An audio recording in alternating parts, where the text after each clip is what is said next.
প্রিয় সাভার উপজেলাবাসী ও সাংবাদিক ভাইয়েরা, আসসালামু আলাইকুম। আমি মোহাম্মদ শাহাদাত হোসেন খান, ভাইস চেয়ারম্যান, সাভার উপজেলা পরিষদ।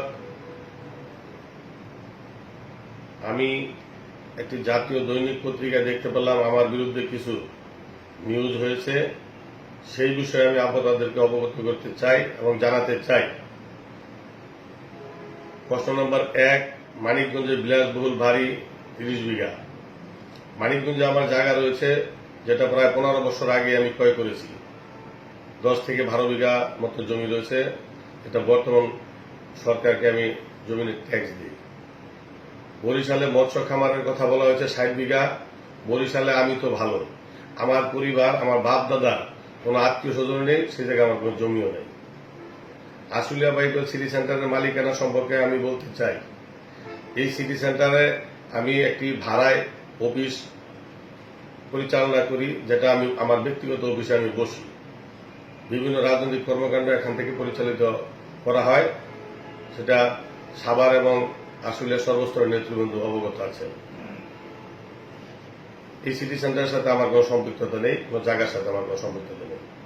আশুলিয়া উত্তরা টাঙ্গাইল নামে বেনামে জমি, বাড়ি, গাড়ি মালিকানা কথা বলা হয়েছে।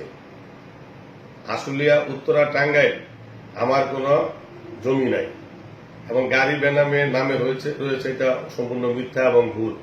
কারণ আমি যে আমার হেরিয়ার গাড়িটা আমি ক্রয় করেছি, সেটা রিজার্ভ ব্যাংকের লোনের মাধ্যমে।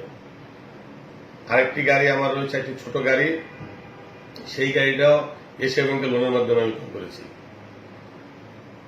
হ্যাঁ, আমার কক্সবাজারে একটি কস্টুডি একটা স্যুট কিনে আছে, যেটা আজ থেকে তত্ত্বাবধায়ক সরকারের আমলে আমি এটা কিস্তির মাধ্যমে আমি একটি স্যুট কিনেছি, সেটা আমার ট্যাক্সের ফাইলে আছে।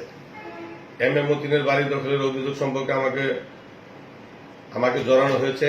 আমি বলতে চাই, এই এম এ মতিন আমাদের এলাকায় আসার পর 17টি পরিবারকে বিভিন্ন তাদের প্লট, জায়গা জমি নিয়ে হয়রানি, বিভিন্ন সময় পিস্তল দেখিয়ে, ভয়ভীতি দেখিয়ে তাদেরকে এই এলাকা থেকে বিতাড়িত করেছে। মতিনের বাগানের ঠিক পশ্চিম কোণারই আমার একটা প্লট বসুন্ধরার মালিকানাধীন সি ব্লকে, যেটা বসুন্ধরার মালিক বিক্রি করে বিক্রমপুরের এক ভদ্রমহিলার নামে। সেই ভদ্রমহিলার হাজব্যান্ড সৌদি আরবে বসবাসরত অবস্থায় উনি বাংলাদেশে এসে সেই জায়গাটা আমার কাছে বিক্রি করে, যেটা 5.5%, যেটা বর্তমানে মসজিদ করা হয়েছে। এলাকাবাসীর চাহিদার জন্য সেখানে নামাজ পড়া হচ্ছে। সেই মতিন আমার ওই বাড়ি দখল করতে গিয়েছিল, দখল করতে পারে নাই। সেটা থানায় তার বিরুদ্ধে মামলা হয়েছে, অভিযোগ করা হয়েছে। সেটা প্রশাসন দেখবে, সেটা আমার কোনো বিষয় না। জেনিস শোরুমের মালিকানা নাসির খান যে অভিযোগ করেছে, তা সঠিক নয়। জেনিস শোরুমের মালিকের সাথে আমার কোনো সম্পর্ক নেই, তাকে আমি চিনিও না, সেও আমাকে কখন দেখে নেই। গাজীচর AM স্কুল অ্যান্ড কলেজের অধ্যক্ষর ব্যাপারে, শিক্ষক এবং অধ্যক্ষর ব্যাপারে বলা হয়েছে। গাজীচর স্কুলের শিক্ষক নিয়োগের ব্যাপারে আমার কোনো হাত নাই, হস্তক্ষেপ নাই।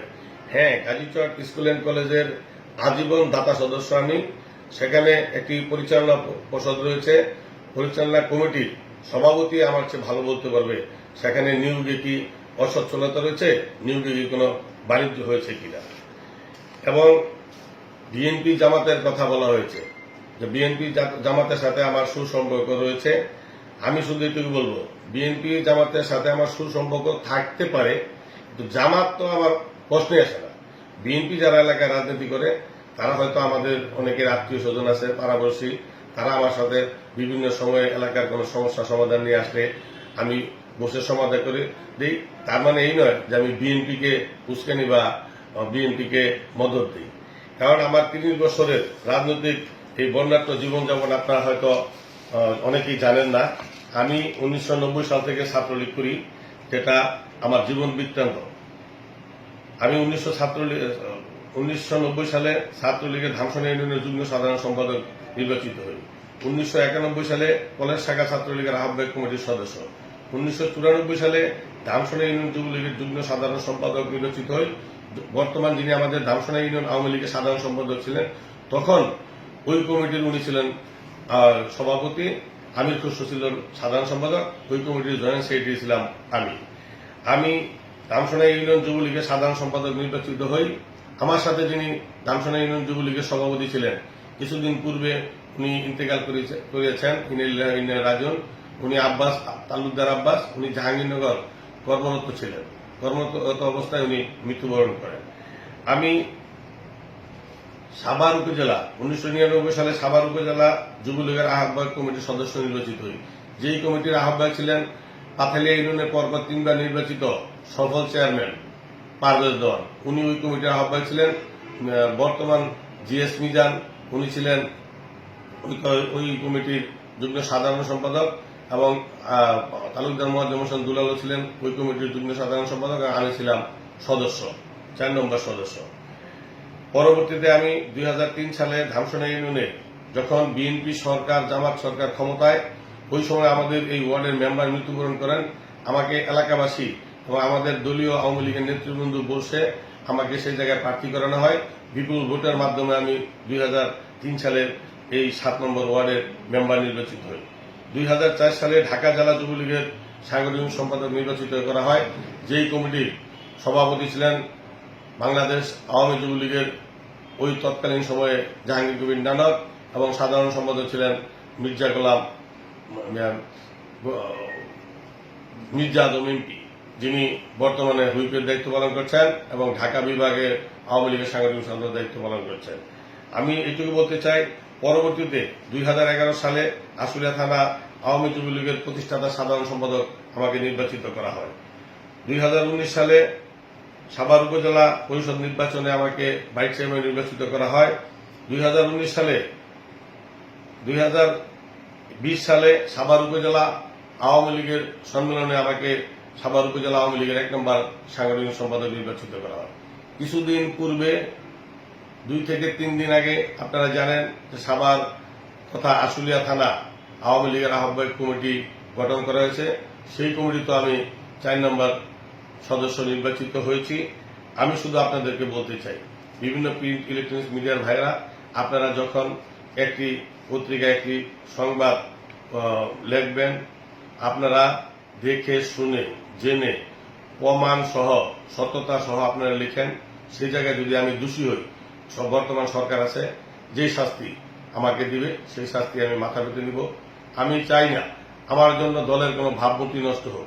আমি জাতির জনক বঙ্গবন্ধু শেখ মুজিবুর রহমানের আদর্শের সৈনিক হিসাবে কাজ করে আসছি। একজন আওয়ামী লীগের একজন নগণ্য সদস্য হিসাবে আমি কাজ করে আসছি। আমি বলতে চাই, আমাকে জানানো হয়েছে আমার নামে চাঁদাবাজি মামলা করা হয়েছিল একটি জমি নিয়ে। যেই জমিনের মামলাটা জজ কোর্টে সেটা বিচারাধীন আছেন এবং সাক্ষী চলতেছে। সেই জমির বর্তমান ওই সময় মালিক ছিলেন সাতক্ষীরার বর্তমান ডাক্তার মালেকা পারভিন এবং তার ছেলে মাহবুব মাহমুদ তালুকদার।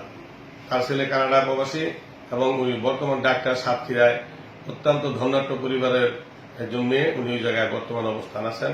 ওনার কাছ থেকে শুধু আমি একা নয়, সে জায়গায় আমি, ফেরদৌসুর রহমান এবং আলমগীর, এই 3 জনে মিলে 27% জমি ক্রয় করি। কিন্তু প্রকৃতপক্ষে ওই জায়গায় এত জায়গা নেই, জায়গা আছে মাত্র 32 শতক। রোড অ্যান্ড হাইওয়ে হয়তো বসুন্ধরা বিল উঠিয়ে নিয়ে গেছে। আমরা জায়গা কিনেছি 27%, কিন্তু পজিশনে আছে 32%। তাও ওই জায়গাটা আমার একা নয়, 3 জনের। ওই ভদ্রমহিলা যখন আমার নামে তৎকালীন সময়ে যখন চাঁদাবাজি মামলা দিয়েছিল, মেবি 2010 সালের সময়, সেই মামলায় চাঁদাবাজি যে মামলা দিয়েছিল, সেই মামলা থেকে আমি বিলকুল মহামান্য কোর্ট আমাকে খালাস দেয়।